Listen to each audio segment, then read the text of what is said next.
key to liberation is coherence.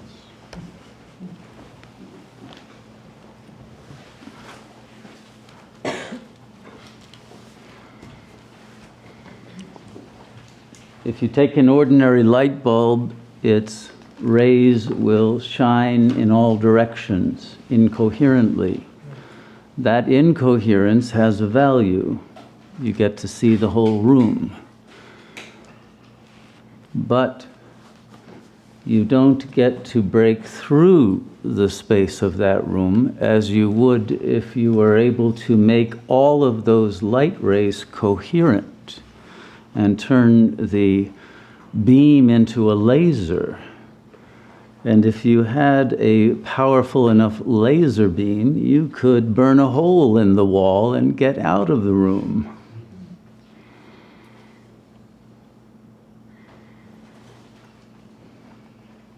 Lasers create coherent light.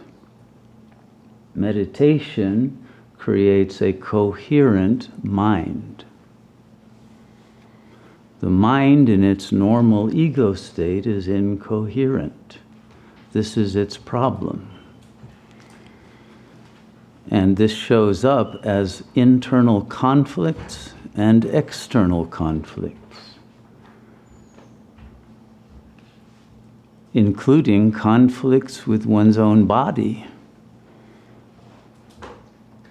conflicting desires, conflicting intentions, conflicting perceptions and interpretations, paralysis, deadlock, addiction, attachment.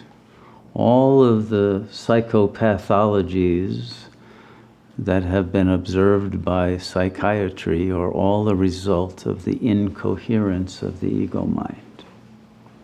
Why? Because the ego mind is installed from outside through the intentions and fantasies and desires of others. People who gave you your name, who gave you your sense of who you are and where you belong and what you're supposed to do and what the world is supposed to be like. And you took that in and they said, this is you, and you said, ah, that's me. And as soon as you accepted that me, that initial self-image as an object in the gaze of the other, you became subject to the other's demands upon you, because being named by them meant you were owned by them. And in that you lost sovereignty over yourself and were subject to all of the conflicting demands of all the succeeding others who claimed authority and power over you throughout a whole stretch of time that was called by various names like education and jobs and professional training, but all of it was a subjection to the will of the collective social other and their personal representatives who claimed the right to determine how you would show up in the world and adapt to it. So the me became a fuzzy image made up of several different images, and depending on whose particular gaze you were in, the focus of the me would sharpen in accord with that primary other to meet its expectations. And this is why many people are comfortable only with one person. If they're in a crowd, they get anxious, because suddenly there are a number of gazes that are making different demands, and one's sense of who I am, of this me, suddenly becomes diffuse. I can't meet all of their demands and expectations. I suddenly become weak in the knees. How can I be adequate to those pressures that come from the environment and are felt in the subconscious, if not consciously?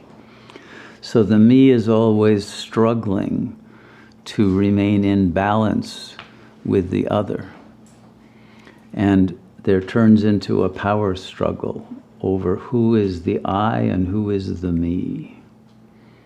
Because the I has priority, but the ego starts as a me, and it's the other who claims the position of the I, because the other, the parental I, named you, gave you your sense of dependency upon their goodwill and their attention and their mercifulness.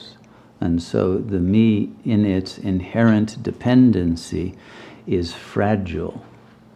And there is an engram of need that is sedimented at the base of the ego, that is constructed out of that original neediness of an infant who could not take care of itself in the prematurity of its birth, before the motor skills and the capacity to speak and to function on its own were developed.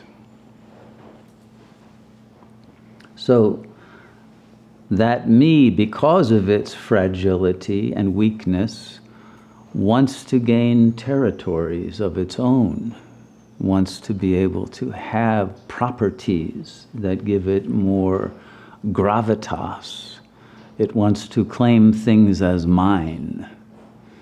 But the more things it claims as mine, the more it has to defend, and therefore the more anxiety, and the more need for aggressivity, the more need for the use of anger, and the more fight or flight mode of relationality must develop.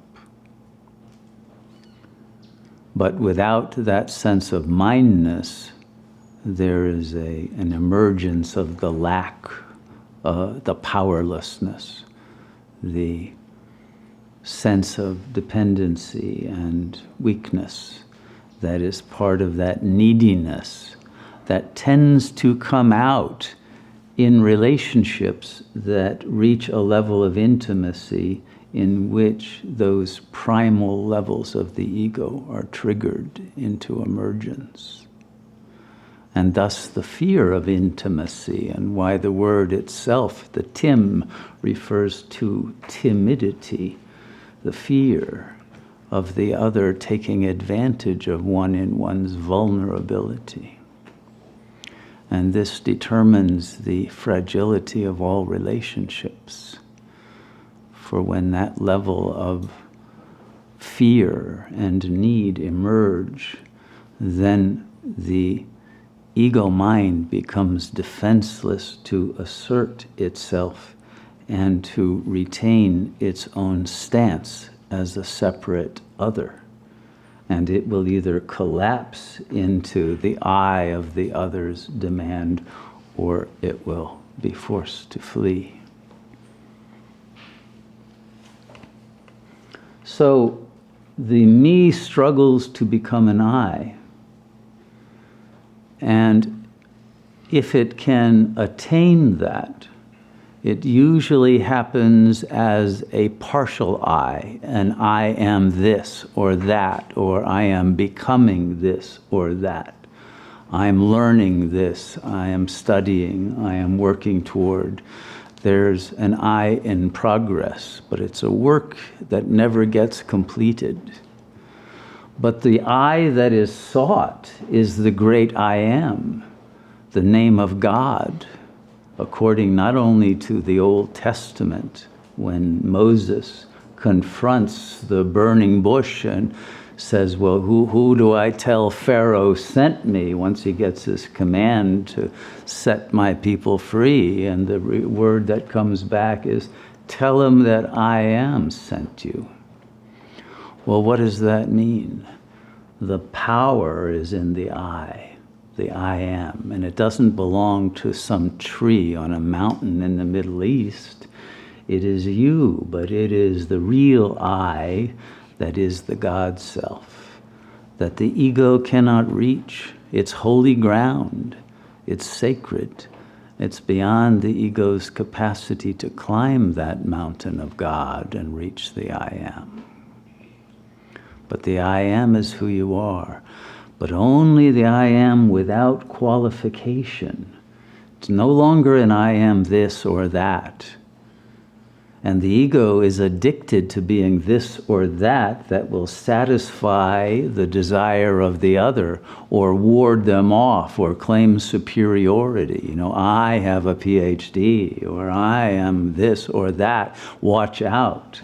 The I am this or that gives one powers within the frame of reference of a field of egos that are competing in a struggle for power, but that precludes the capacity then to reach the naked I amness, which requires the sacrifice of all that has been attained in the field of subjectivity by the ego. And this is the resistance to reaching God consciousness. It feels like a loss. It feels like an abandonment of everything that had been accumulated in terms of personal power.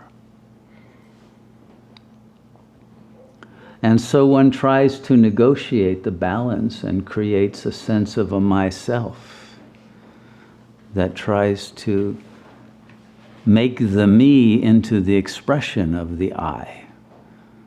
But the me can never express the I because the me is a mask over the I. And so it is always this struggle to create a mask that is transparent so that the power, the light, the beauty, the strength, the divinity, the sacred, eternal preciousness of the self can be seen, but cannot be appropriated. It is protected, and yet it is able to shine through that protection. This is the archetype of the diamond in the lotus, the diamond mind, the Vajra. And it is this power then through which the light of the self can shine and reveal itself without fear.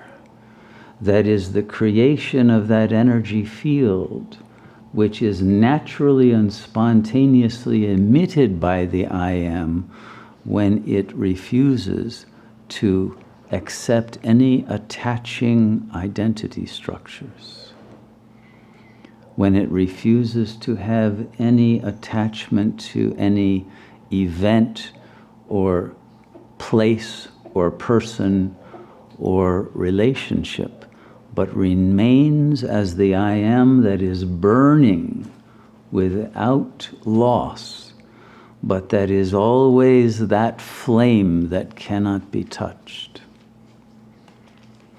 And that flame of the sacred heart is the source of the power of being that must never lose its basis in solitude.